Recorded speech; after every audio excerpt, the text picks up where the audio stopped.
My Name is Jazz by C.N. Grassi, a Zyber Punx story. Chapter 1. Her Name is Jazz.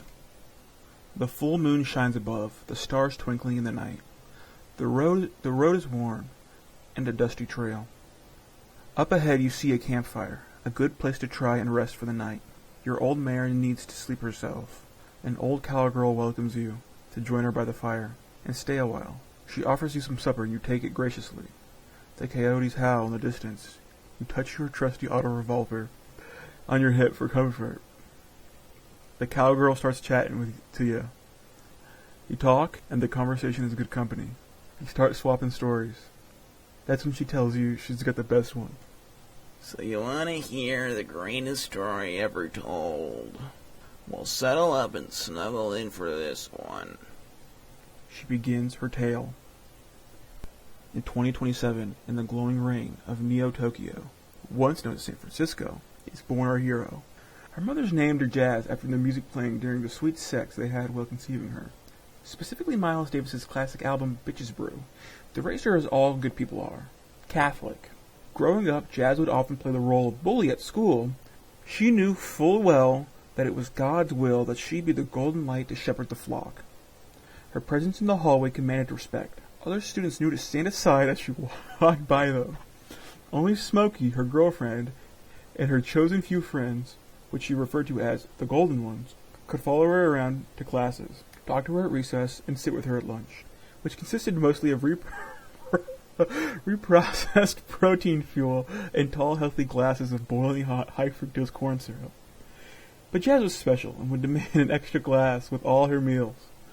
And on Friday, which was tomato sauce colored like substance on bread with toppings a day, not legally allowed to be called a food known as pizza, she would always get an extra slice.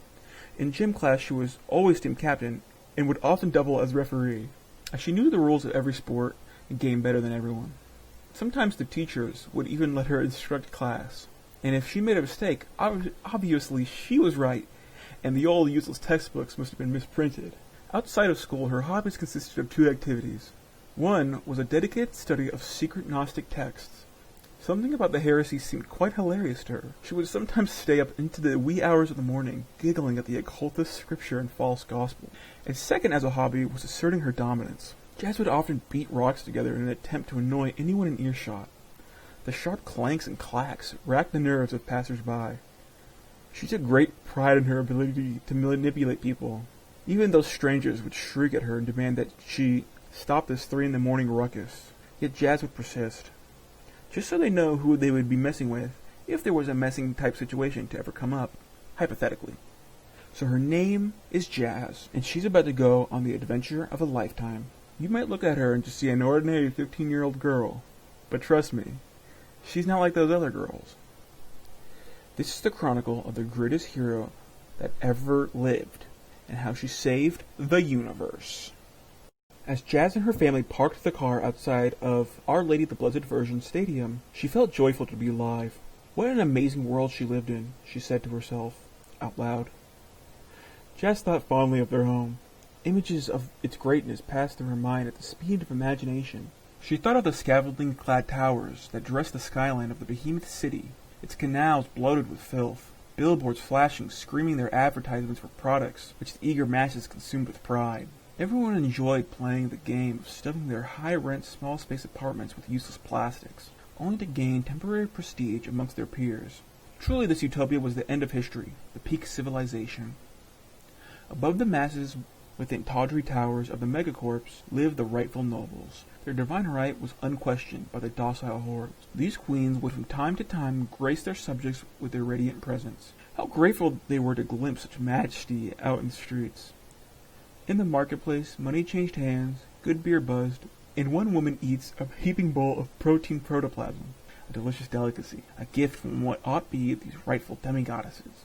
Upon a stage, a woman dressed in a neon blue wolf costume performs a live street art piece in which she sings the praises of these rightful nobles, while free bleeding into an adult diaper. Carnival dancers and trapeze artists swing from high ropes, dipping so low as to almost touch the ground. Gaping mod spectators would gasp as it seems the trapeze artist might be injured. They never were. At the port, sailor women just arrived. Their ships come home from the Great War. Truly the city was a spectacle, a labyrinth of amazement. The great arena, the library of approved facts, the historic tower of God's true love. These landmarks dotted the city, and truly were wonders for the ages. But for now, we start our hero's tale and gaze upon the greatest story ever told. We enter a stadium. A mass of fans come far and wide to observe fine athletic skill, to marvel at the grandiosity of competition, and to gather in community with the sisterhood of all people in their hearts. Here, from a bird's eye view, we see our shining star, Jazz, about to enter the story. She dons jet black hair, slicked back, and capped with a beret. Her Hello Kitty chainmail skirt and Doritos-stained sailor shirt, complete with necktie, marks her as a trendsetter of fashions and modes. Proudly, she has equipped her new blue suede military-style combat boots. She stands gilded, with dangling gold bracelets and hoop earrings, and a spiked dog collar, upon which is writ in proud letters, Slut. Chapter 2. The Baseball. Hot apple pie! Hot apple pie! Hollowed the apple pie saleswoman. Jazz loved coming to the baseball games, where there was always so much going on, and so many delicious treats for her to gobble on. She loved to feast on swirly-twirly lollipops, gorge herself on spiced milk, and the frubble-yubble nicotine-enhanced chewing gum. Well, she could gnaw on that for hours.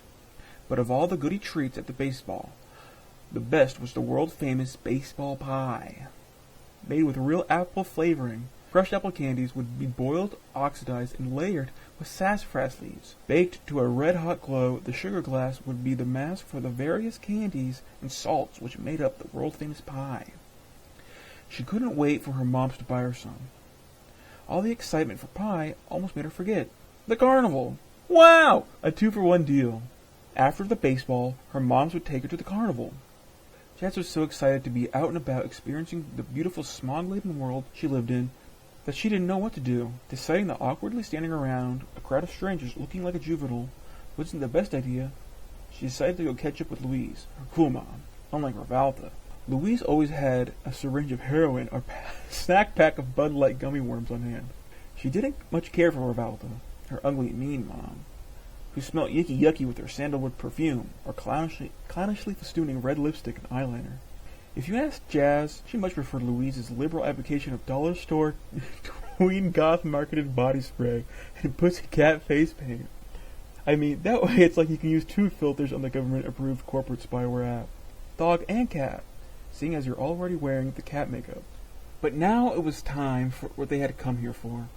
To watch the baseball, eat hot apple pie, and give thanks to the Lord that Israel was safely colonizing the Levant, reclaiming the Promised Land. When Jazz went to find her seat, she found her sister instead. Her older sister, Pepper, had a real shit-eating grin on her face. Jazz wouldn't stand for any of that. What do you want now? She barked and gave her sister a good thwack on the left temple. Oh, if only I could swap places with you, Jazz. Mom and Mom love you so much more than I. Could I, dear sister, invite your curiosity with this notebook I hath stole? If you allow me to read aloud. She did an impersonation of a British gentleman, like from the movies. 'Twas the last night I came to know my Mary Belle had passed. At least she's with the Lord now. Jazz interrupted with a solid punch to Pepper's groin. Sorry, keep reading, she lied with repleth. That's just a made-up word. Just as Pepper was about to pick up where she left off, a dubstep cover of My Secret Little Secret burst out loud. It was Jazz's new ringtone. She had spent only a mere 75 neo-yen on it, 3 months' salary. Super affordable. The song My Secret Little Secret was by Jessica Toxic, the hottest, most popular pop star.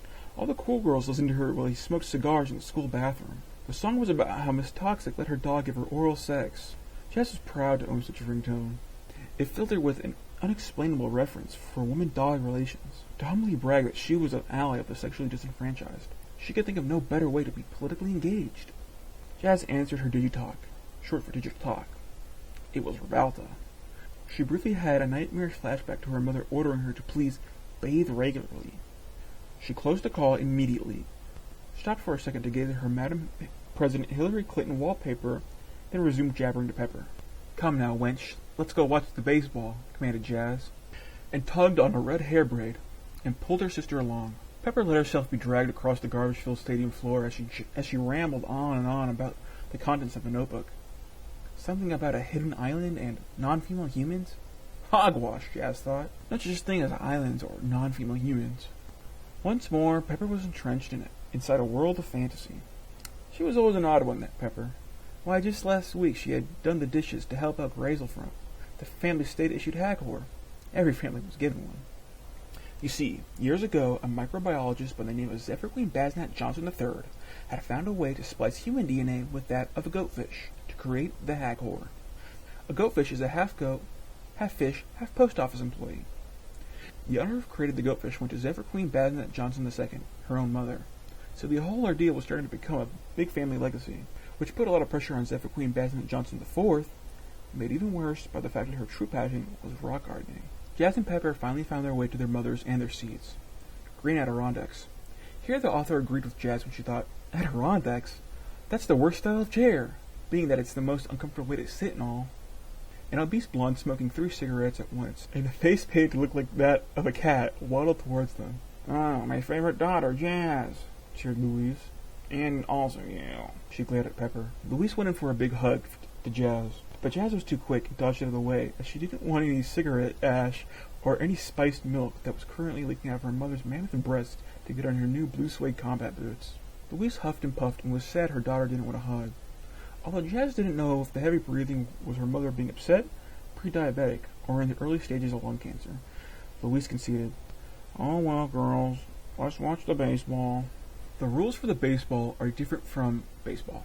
The baseball is first and foremost an international sport, so none of the players are allowed to speak the same language. Second is that instead of a bat, players use giant anti-gravity laser hammers, and instead of a normal baseball being used, they use the Baseball 2.0 trademark. The Baseball 2.0 trademark is a singing ice bomb, usually singing something patriotic like Glory of the Rising Sun. When the song ends, the player holding it gets their arm frozen solid. Nearby bystanders might also get a flash in the eyes, causing them to lose the perception for the color pink, if only for a few weeks. The third rule is that all players must wear high heels, 6 3/5 inch minimum. And finally, all players must be failed prison escapees. There's no better rehabilitation than violent recreation, Governor Pendragon always said when asked about the baseball program.